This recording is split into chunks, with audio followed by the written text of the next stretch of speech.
Eid special pulao রান্না করছি আজকে আমি আমার ছেলেদের জন্য। তারা অনেক বেশি পছন্দ করে আমার হাতের এই পোলাওটা। আমার পরিবারের সবাই অনেক পছন্দ করে। খুব সহজে বানিয়ে নেই আমি এই পোলাওটা, আর খেতে অনেক বেশি মজাদার হয়, ঝরঝরে হয়। কিভাবে রান্না করলে ঝরঝরে হবে সব কিছু মিলিয়ে আজকে আমি পোলাও রেসিপিটা আপনাদের সাথে শেয়ার করব। প্রথমে আমি 1 টেবিল চামচের মতো ঘি গরম করে নিয়েছি। সেখানে আমি দিয়ে দিয়েছি 1 মুঠের মতো কিশমিশ। এটা অপশনাল, দিলে খেতে ভালো লাগবে, তাই আমি প্রথমে এই কিশমিশগুলো ঘিয়ে ভেজে নিয়েছি।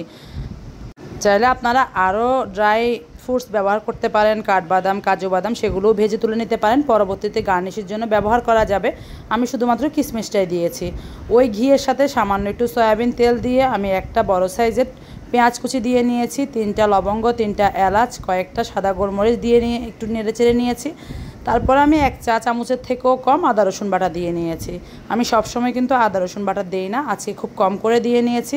তারপর আদা রসুন পেঁয়াজটা একটু ভেজে নিয়ে আমি 3 কাপ চাল ধুয়ে পানি ঝরিয়ে রেখেছিলাম।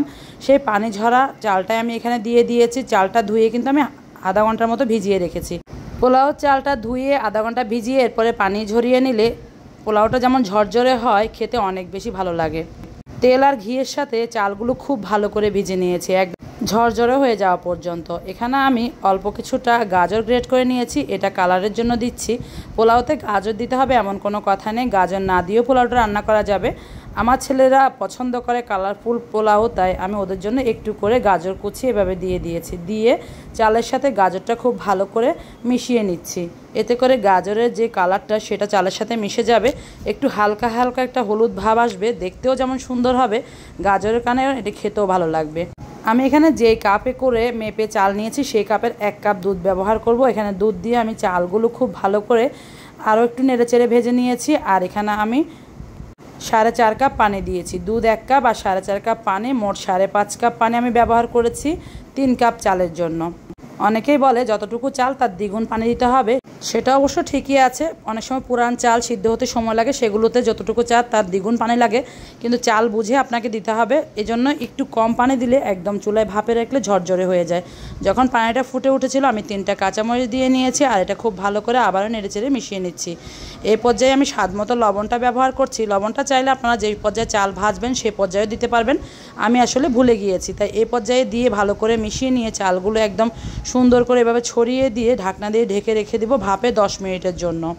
এই পর্যায়ে কিন্তু চালের পানিটা একদম কমে গিয়েছে, তাই আমি তাওয়ার উপরে ওই হাঁড়িটা রেখে দিচ্ছি আগুনটা কমিয়ে। 10 মিনিট এটা খুলবো না, 10 মিনিট পরে আরও একবার নেড়েচেড়ে উল্টে পাল্টে দিব, যেন নিচের ভাতগুলো উপরে চলে আসে আর উপরেরগুলো নিচে চলে যায়। এতে করে ভাতগুলো উপর নিচে খুব ভালো করে সিদ্ধ হয়ে যাবে। এই পোলাও রান্নাটা আমার কাছে সবচেয়ে বেশি ইজি মনে হয়। দুধ দিয়েছি, দুধ না দিয়ে আপনি শুধুমাত্র পানি দিয়েও করতে পারবেন, কোনো সমস্যা নেই। চাইলে পাউডার দুধও দিতে পারবেন, তরল দুধ দিতে হবে এমন কোনো কথা নেই। আরও একবার মিশিয়ে আমি ঢাকনা দিয়ে ঢেকে রেখে দেবো পুরোপুরি সিদ্ধ হয়ে যাওয়ার জন্য। তার আগে আমি আরও কিছুটা ঘি উপর থেকে দিয়ে দিয়েছি, আর যে কিশমিশগুলো ভেজে রেখেছিলাম সেগুলো উপর থেকে ছড়িয়ে দিচ্ছি। এতে করে খাওয়ার সময় ঘিয়ের যে ফ্লেভারটা সেটা থাকবে, অনেক বেশি ভালো লাগবে খেতে। আর উপর থেকে সুন্দর লাগার জন্য সবুজ কালার দেখতে ভালো লাগে, একটু ধনিয়া পাতা ছড়িয়ে দিয়েছি। রান্না শেষ, আমি এই তো পরিবেশন করছি আমার ছেলেদেরকে। সত্যি বলছি, খেতে অসাধারণ ছিল। কোনো অংশে রেস্টুরেন্টের পোলাও চেয়ে কম ছিল না আমার আজকের পোলাও। গরুর মাংস, মুরগির মাংস, কাবাব সব কিছুর সাথে পরিবেশন করতে পারবেন। আমার আজকের পোলাও রেসিপিটি যদি আপনাদের কাছে ভালো লাগে অবশ্যই লাইক, কমেন্ট, শেয়ার করতে ভুলবেন না। সবাই ভালো থাকবেন, দেখা হবে পরবর্তী রেসিপি নিয়ে। সে পর্যন্ত আল্লাহ হাফেজ।